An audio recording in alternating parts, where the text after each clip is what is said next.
देश के exit poll पर नजर डाल लेते हैं, यानी कि ओवरऑल जो आंकड़े आ रहे हैं वो एग्जिट पोल के क्या कहते हैं, पहले उस पर नजर और एक आंकड़े पर हम बात करेंगे और क्या कहता है यहां पर देश का एग्जिट पोल, क्योंकि लगातार जो दावे बीजेपी तरफ से कहे जाते हैं, देखिए एक नजर में जन की बात जो बीजेपी को 377 दे रहा है, कांग्रेस को 151, अदर्स को 15, वही पीएमआरक्यू 359, 154 कांग्रेस को और 130 अदर्स को। ये बीजेपी और कांग्रेस को इंडिविजुअल दे रहा है। मुझे लग रहा है कि इसको थोड़ा बदलने की जरूरत है, शायद ये एनडीए है और इधर ये इंडी गठबंधन है। बिल्कुल, क्योंकि कांग्रेस लगभग 250 के आसपास तो सीटों पर ही चुनाव लड़ी है। बहरहाल इसको बीजेपी को आप एनडीए मानिए और आईएनसी को आप इंडी गठबंधन मानिए। अब जरा इसको देखते हैं, जन की बात 377 एनडीए, इंडी गठबंधन 151 के आसपास, अदर 15 के आसपास। इसके अलावा पीएमआरक्यू इसने एनडीए को 359 सीटें दी है, जबकि इंडी गठबंधन को 154 के आसपास और अदर ये दे रहा है 130 के आसपास। ये थोड़ा चौंकाने वाला है, क्योंकि जब इस आंकड़े को ही जोड़ेंगे हम तो ये आंकड़ा 542 से ऊपर निकल जाएगा। आर भारत 353 से 368। बहरहाल आपको एक एक करके जरा दिखाते हैं, जरा देखिए इसको कि किस तरीके से आर भारत ने एनडीए को दिया 353 से 368, इंडी गठबंधन को 118 से 133, अदर को 43 से 48। और ये सर्वे है आर भारत का पूरे देश के लिए। बिल्कुल, और अगले एग्जिट पोल पर भी नजर डालते हैं, क्योंकि ओवरऑल हम जब बात करते हैं तो देखिए जी न्यूज ने भी अपना ओवरऑल एग्जिट पोल दिया, जिसमें 363 से 367 एनडीए को दे रहा है, तो इंडी गठबंधन तो 118 से 133 लगभग वही है, और वहां अदर्स में 43 से 68, अदर्स में ये कुछ सीटें ज्यादा दे रहा है जी न्यूज। लेकिन जिस तरह से इससे पहले भी हमने देखा रिपब्लिक का भी एनडीए 353 से 367, अभी तक में विजेंद्र लगभग करीब करीब ही ये एग्जिट पोल बता रहे हैं। लेकिन आरक्यू का भी देख लीजिए, ये थोड़ा सा इस आंकड़े को लेकर मैं बड़ा कंफ्यूज हूं, क्योंकि यहां देखिए एनडीए 359 है, इंडी गठबंधन 154। जब आप इसी को मिला लेंगे तो देखिए ये लगभग 500 के बीच का आंकड़ा है।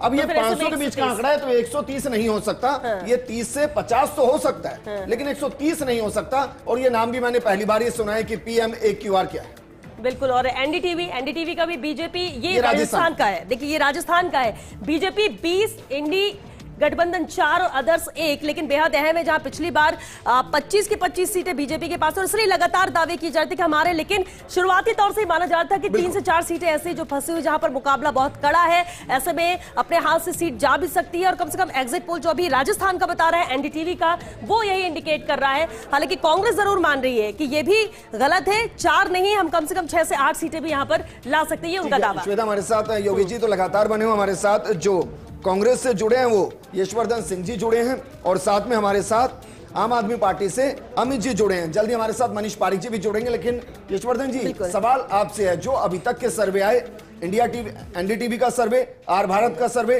जी न्यूज का सर्वे, वो पूरे बहुमत के साथ एनडीए की सरकार को बना रहा है, क्योंकि आप पत्रकार भी रहे, जरा बताइए सर्वे को कितना मानते हैं?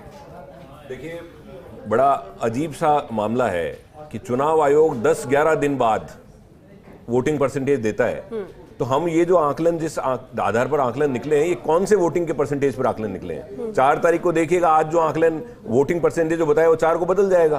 तो 4 को अगर बदल जाएगा तो इसमें बहुत सारी ऊपर नीचे होगा। ये जो एक तरफा जो जी सर्वे उस वोटिंग पैटर्न पे नहीं होता है, आप तो जानते हैं बहुत अच्छे से।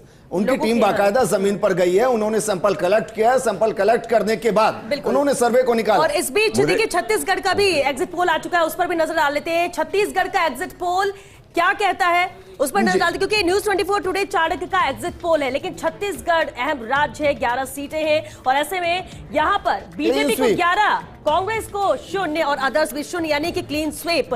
बीजेपी को यहां पर 11 सीटें यहां पर न्यूज 24 का एग्जिट पोल दे रहा है, लेकिन पिछली बार 9 थी, यानी ये प्लस में जा रही है विजेंद्र। तो ये न्यूज 24 का छत्तीसगढ़ को लेकर। दिल्ली में देखिए श्वेता, 6 बीजेपी, 1 कांग्रेस, और मैं इसको कांग्रेस नहीं कहूंगा, इसको मैं इंडी गठबंधन कहूंगा, क्योंकि यहां पर बाकायदा आम आदमी पार्टी और कांग्रेस मिलकर चुनाव लड़ रही है। अदर 0, यहां बीजेपी को 1 सीट का नुकसान हो रहा है।